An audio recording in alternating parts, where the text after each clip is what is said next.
நாடு முழுவதும் கடந்த மே 3ஆம் தேதி நடத்தப்பட்ட நீட் தேர்வு ரத்து செய்யப்படுவதாக தேசிய தேர்வு முகமை அறிவித்துள்ளது. ராஜஸ்தான் மாநிலத்தில் வினாத்தாள் கசிந்ததாக எழுந்த புகாரை அடுத்து இந்த தேர்வு ரத்து செய்யப்படுவதாக அறிவிக்கப்பட்டுள்ளது. நீட் மறுதேர்வுக்கான தேதி பின்னர் அறிவிக்கப்படும். மேலும் நீட் மறுதேர்விற்கு கட்டணம் வசூலிக்கப்பட மாட்டாது. 10 ஆண்டுகளில் 89 முறை நீட் தேர்வு வினாத்தாள் கசிந்துள்ளது. 48 முறை மறுதேர்வு நடைபெற்றுள்ளதும் குறிப்பிடத்தக்கது.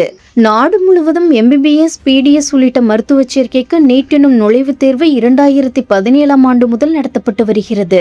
இந்த நீட்டில் இருந்து விலக்கு கேட்டு தமிழகம், கேரளா உள்ளிட்ட மாநிலங்கள் போராடி வருகின்றன.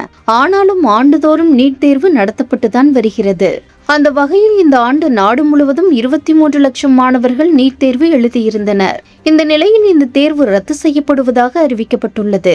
ராஜஸ்தான் மாநிலத்தின் குறிப்பிட்ட தேர்வு மையங்களில் வினாத்தாள் முன்கூட்டியே கசிந்ததாக புகார்கள் எழுந்தது.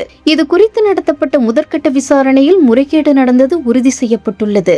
முறைகேடு காரணமாக தேர்வின் நம்பகத்தன்மை கேள்விக்குறியானதால் மே 3 அன்று சுமார் 23 லட்சம் மாணவர்கள் எழுதிய நீட் தேர்வை ரத்து செய்வதாக மத்திய கல்வி அமைச்சகம் அறிவித்துள்ளது.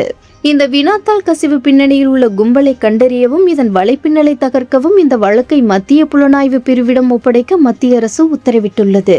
ரத்து செய்யப்பட்ட இந்த தேர்வுக்கான மறுதேர்வு தேதி விரைவில் அறிவிக்கப்படும் என எதிர்பார்க்கப்படுகிறது.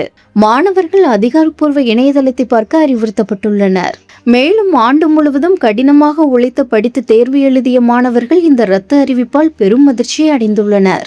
முறைகேடு செய்தவர்கள் மீது கடும் நடவடிக்கை எடுக்கப்பட வேண்டும் என்றும் மறுதேர்வை எவ்வித குளறுபடியும் இன்றி நடத்த வேண்டும் எனவும் பெற்றோர்கள் கோரிக்கை விடுத்து வருகின்றனர்.